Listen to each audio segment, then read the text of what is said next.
Nous ne disons pas qu'on n'a pas tué des gens en Rwanda, ne confondez pas. Il y a eu des crimes, des atrocités, oui, on a tué beaucoup de gens. Maintenant, la répartition des tâches, c'est là où il y a trop de mensonges. Et tout ça, qui est derrière ça, Kagame lui-même n'a pas de pouvoir, il n'a pas d'argent. C'est les multinationales. Et pour mieux savoir le rôle que ces multinationales jouent, j'ai lu un livre. Qui était président en 1994, quand il y avait le génocide du Rwanda? C'est Bill Clinton. Tout ça, c'est l'administration Bill Clinton qui avait organisé ça. Et quand vous voyez ça, remarquez. J'ai eu la chance d'attraper ce livre. Quand vous lisez ce livre, hein, vous allez comprendre ce qui se passe dans le monde. Si les Congolais sont en train de souffrir aujourd'hui, c'est à cause de la famille Clinton. Le livre s'appelle Clinton Cash, l'argent de Clinton. Et remarquez aujourd'hui, les Clinton sont devenus une des familles les plus riches de la planète Terre. Pourquoi? Selon l'auteur qui a écrit ce livre, il s'appelle Peter Schweizer. Hein? Peter Schweizer. Il a écrit ce livre et il a dit l'argent de Clinton, c'est l'argent sale.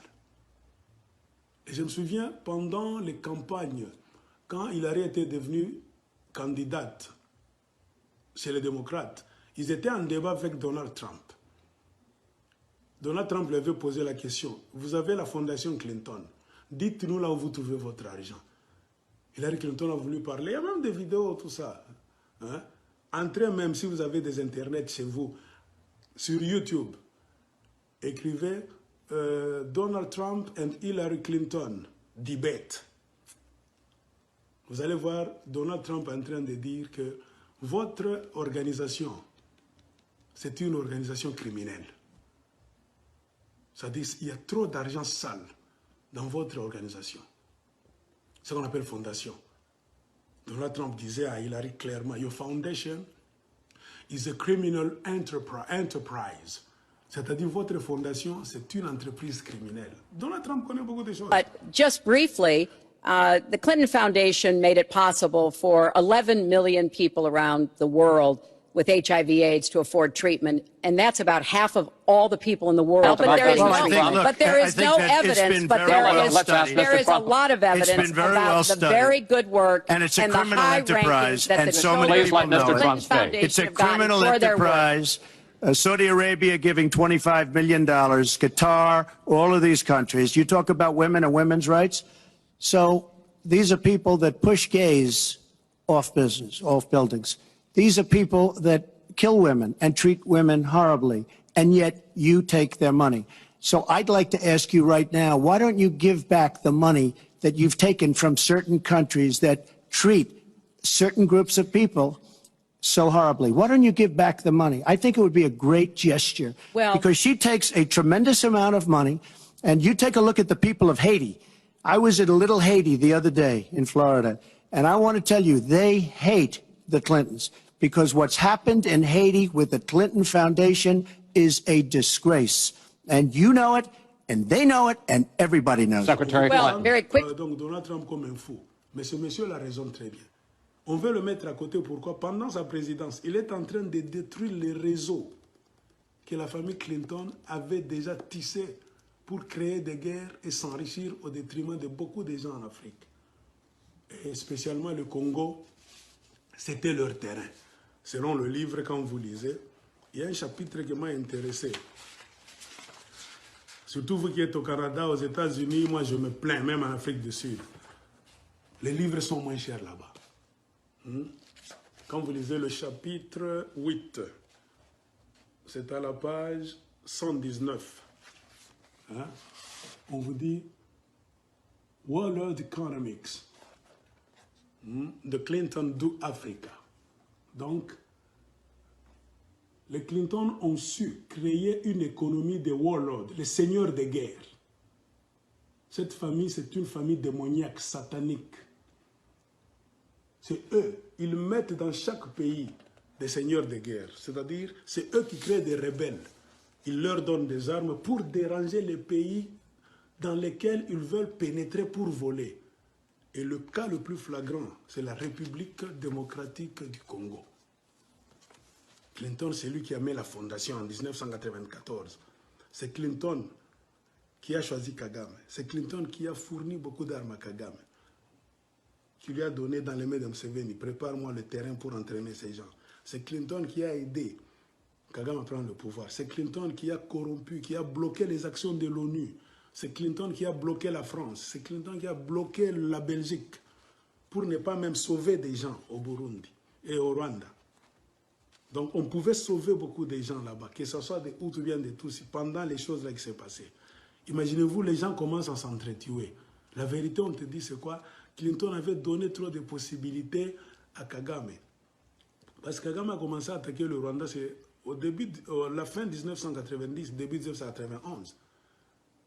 Les accords d'Arusha étaient là, en 1992, 93, début 94, ils étaient toujours dans les accords d'Arusha. C'est-à-dire au moins 2 ans et demi ou bien 3 ans, les militaires de Kagame avaient pénétré. Ils s'étaient infiltrés sur toute l'étendue du Rwanda, comme ils sont au Congo aujourd'hui.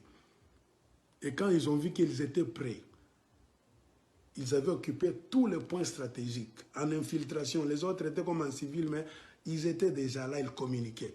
Quand ils ont vu que maintenant tout va bien, nous pouvons maintenant passer à l'action. Passer à l'action, c'était quoi? Tuer maintenant le président, créer maintenant, et c'est un grand chaos. Clinton savait ça. Il était président des États-Unis d'Amérique.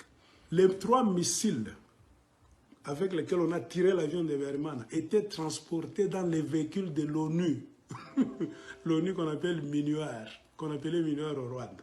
Quand ils étaient prêts, c'est-à-dire ils avaient infiltré le Rwanda. Ils étaient partout. Qu'on ne vous trompe pas, non, ils sont venus de quelque part pour finir le génocide qui était au Rwanda. Non, ils étaient déjà là.